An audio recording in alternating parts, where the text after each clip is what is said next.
Hare Krishna. Cooking for কৃষ্ণাতে সকলকে স্বাগত জানাই।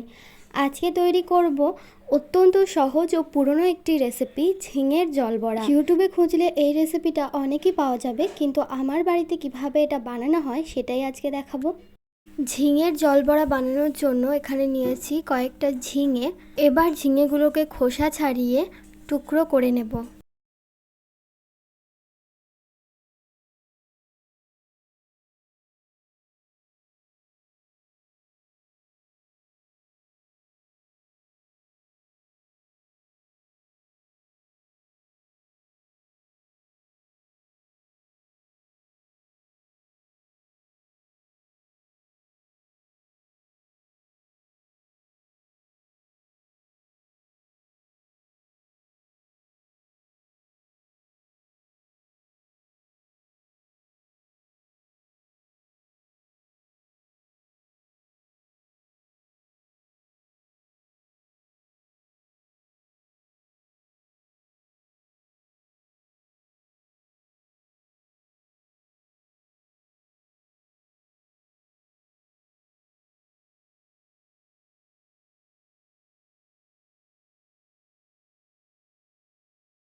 শুধুমাত্র ঝিঙে দিয়েও রান্নাটা করা যায়, আবার চাইলে আলুও দেওয়া যায়।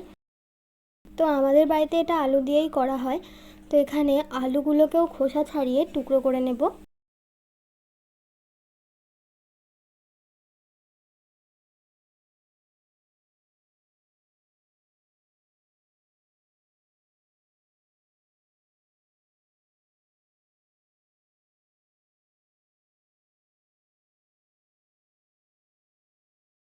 এবার মশলা তৈরি করে নেব। তার জন্য নিয়েছি সর্ষে, পোস্ত, জিরে আর দুটো কাঁচা লঙ্কা।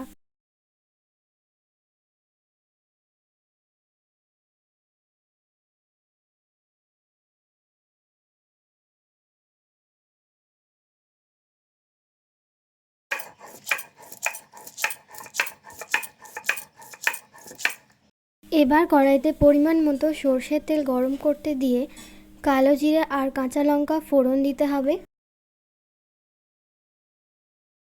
দিয়ে দিচ্ছি কেটে রাখা আলুগুলোকে। যেহেতু আলু সিদ্ধ হতে একটু বেশি সময় লাগে, সে কারণে আলুগুলোকে আগে দিতে হবে।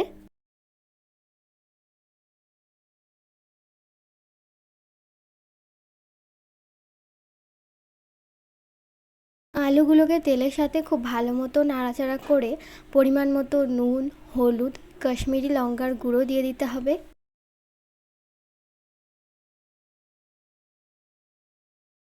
আবারও মশলাগুলোকে আলুর সাথে খুব ভালো করে মিশিয়ে নিতে হবে। এরপর আলুগুলোকে অর্ধেক ভাজা পর্যন্ত অপেক্ষা করতে হবে।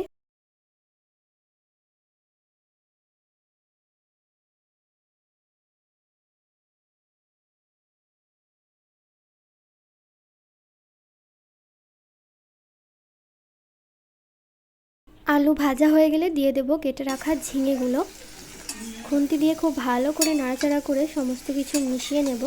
তারপর কিছুক্ষণ ঢাকা দিয়ে রাখবো, যাতে ঝিঙে থেকে জল বেরিয়ে আসে।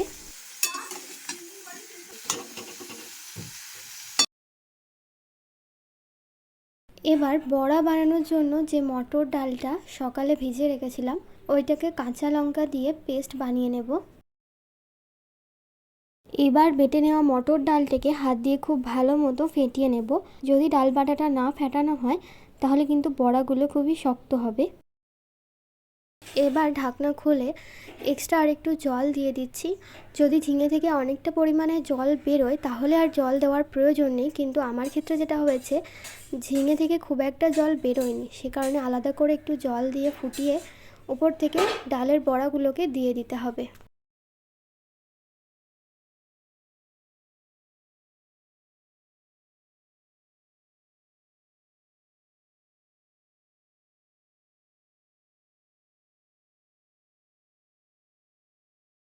সবগুলো বড়া দেওয়া হয়ে গেলে এখন ঢাকা দিয়ে দেব। 5 থেকে 10 মিনিট পর ঢাকনা খুলে বড়াগুলোকে উল্টে দিতে হবে।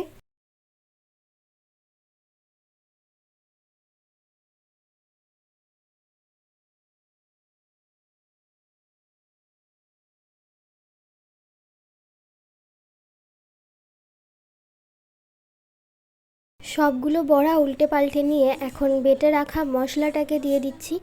এবার মশলা দিয়ে খুব ভালো করে পুরো সবজিটা নাড়াচাড়া করতে হবে।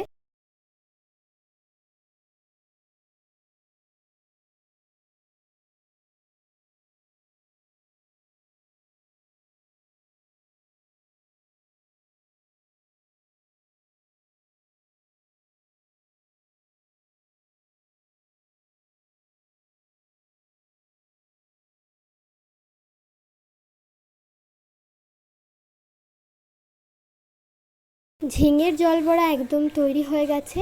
এখন তরকারিটাকে নামিয়ে নেব। এই তরকারিটায় আলাদা করে গার্নিশিংয়ের জন্য কোনো মশলা দেওয়ার দরকার নেই।